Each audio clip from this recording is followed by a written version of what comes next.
Hi guys, it's album review time. We got the Silent Rage and Nuances of Life. Before we get on to the review, I just want to say a huge thank you to Wings of Steel, the brilliant American metal band who sent me this t-shirt. It came through the post. Much appreciated, guys. Really do appreciate that. Their album's coming out on May the 19th. It's called Gates of Twilight. You can check out my review, which I uploaded a couple of days ago. So, the Silent Rage, Nuances of Life. This is coming out on the 26th of May on Scarlet Records. Let me tell you a little bit about the album lyrically, as the band have quoted under the promo that I was sent. It says, lyrically, it deals with spreading out the deepest, well-hidden human emotions. Tales about mighty heroes and distant lands, as well as everyday issues that leave a dark scar in our hearts. And sort of sums up the feel of this album, really. A load of emotion runs through it. It's heavy, it's dark, but it's very melodic, but in a real dark sort of way.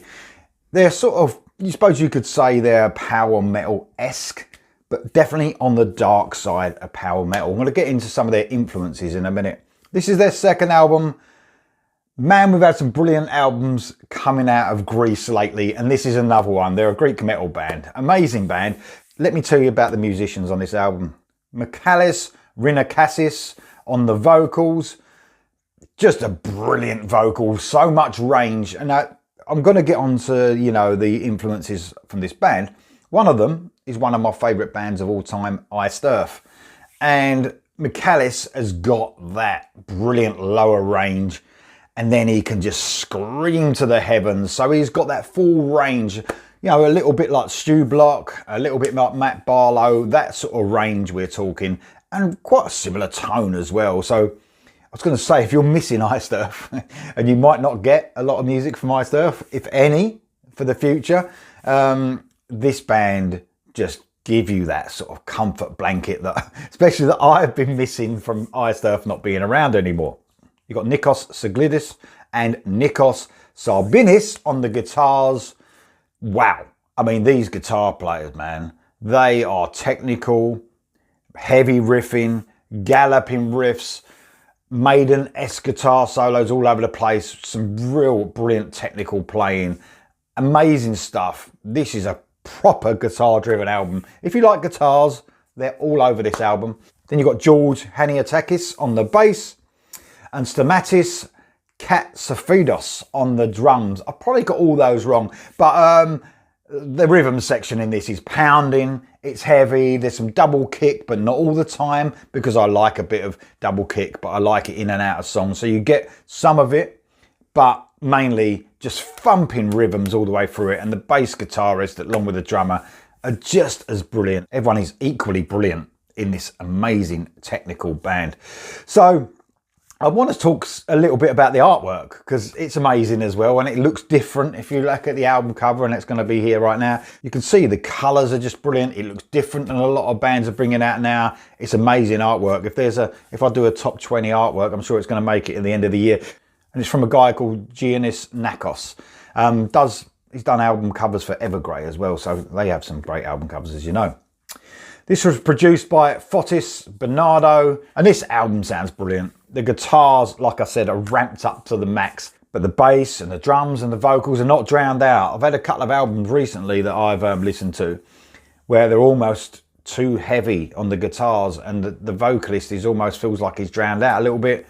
Not the case here. It's what you got. You got this powerhouse vocalist, and I suppose, you know, they're not. It's not like he's scrambling to be ahead of the guitars. He's right there in the mix, but not too loud at the same time. The balance is perfect. Mastered by George Narantzis. God, this has been one of the hardest albums for me to pronounce names, for sure. So I've already mentioned Iced Earth. For me, that's the biggest influence on this band. And of course, Iced Earth were massive in Greece. And you can see the influence that band had on the country and whole in music, you know. Also, I would say Primal Fear, for sure. And they have also mentioned Nevermore in their influences. Yeah, that's sort of, you know, technical, progressive side a little bit. They're not a progressive metal band, but they're very technical. So, you know, you could argue progressive, as in that technical is progressive. But I would say this is a straightforward metal band with some power metal influences, but dark. dark power metal. I mean, if we're talking about Iced Earth again, people used to say that that's a power metal band. No, I don't know. If it is power metal, it's the darkest side of power metal. It's not this happy sing-along. So you don't get that happy sing-along stuff. You get dark, powerful, thumping, sometimes really aggressive metal, but never extreme metal, by the way. Let me just tell you guys, this is full-blown metal only. So let me talk you through some of the tracks. Love this album, by the way. The first one is The Serpent Lord. Time has come for a ritual once again. You rise and walk into the fire. This was a single, the first song I heard of this band. Crunchy guitars. The first thing you notice when them guitars come in, it's so crunchy. It's a huge sounding track, made bigger, even bigger by sort of a battle chanting chorus. There's some really cool high-end screams scattered throughout, and that's what you get in this. You get the singer, you go in that deep range and he sounds brilliant, and then he just sounds just as good in that high range with power as well. The first of many outstanding solos hit us. Let me just say that, you know, I'm not going to talk about a solo on the solos on every song here, but every solo is just fucking hell. It's a guitar musician and freak's dream, this album. So an amazing track to start off, and then we move on to Code of Destruction. This is a fast song. It's heavy as it sounds as well. Code of Destruction. It does sound a bit destructive. A fast, chuggy metal song. It's a great dark, and you would say elements of power metal here, especially with the chorus, with some cool double kick drum work as well. Some of those chanting vocals are scattered throughout this one as well. It's a really heavy 1-2 punch to kick the album off. Carve Your Rage is the next one. Not a ballad, so things do slow down slightly with a heavy medium paced track though, with some Maiden-esque feels. That kind of folky melodies injected slightly, giving me those Maiden feels again, especially, you know, modern Maiden. A great shout out loud chorus, some real heavy, almost thrashy riffs. I sort of forgot to say that slightly thrashy, some of this. They sort of come in and out on this excellent third track. Crows Fly Back is the next one. This is a dark, real dark metal track that injects more of the power metal side of the band again. It's a very cool mix of that power metal side, but with ultra heavy riffs. The dark feel is brought on by some really evil sounding spoken parts. You can get the gist of this, guys. Very dark sounding metal album. Another Fallen Dreamland is next. As you open your eyes in the night, you wake up in a world of pain. Your leaders are ruling with life. This was the latest single, and this actually features Stu Block, ex Iced Earth. I love Stu Block. You know, brought out some of my favourite albums from Iced Earth, so love the fact that he's on this song. The vocalist for the Silent Rage, Rinakakis and Block, sound brilliant together on this song.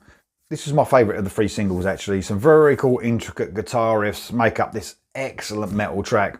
I love the change ups throughout this track. Such a cool, interesting listen. A huge song. Scarlet Dawn is next. One of my favourite riffs, and that's saying something. Kicks this song off. Sort of a Jakey Lee-esque classic riff in this song, I would say. I love the vocals in this one. Sort of takes that lower range, and like I said, his range is brilliant, but the tone as well. He has such a great tone. A brilliant medium-paced dark metal track. The Man in the Mirror. I want to talk about that one. The band pick up the pace again with a chugging monster of a track. So much more than that. I've mentioned chugging a little bit, but some people, you know, don't like that too much. I do love a great chug, but what they do, there's so much more than that, these guitarists.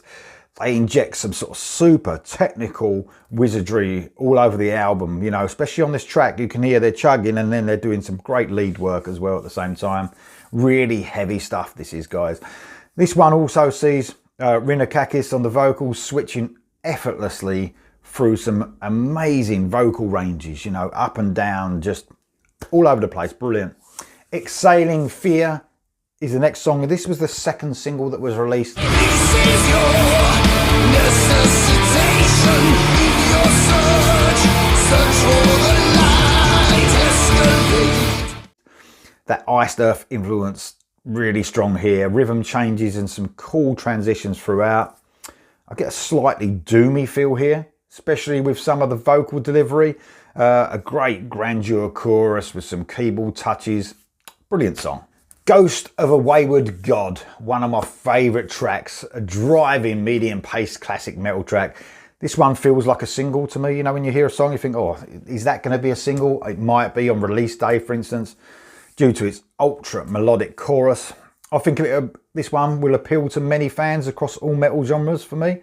I love the choir type backing vocals that are being exchanged with the lead vocals on this one. A great standout. Black Monday is next. A reprieve from the heaviness as we get an acoustic and vocal start. And this is basically a ballad apart from some heaviness later on. It's nice to hear the near isolated vocalist on these parts. He's got a brilliant tone to his voice.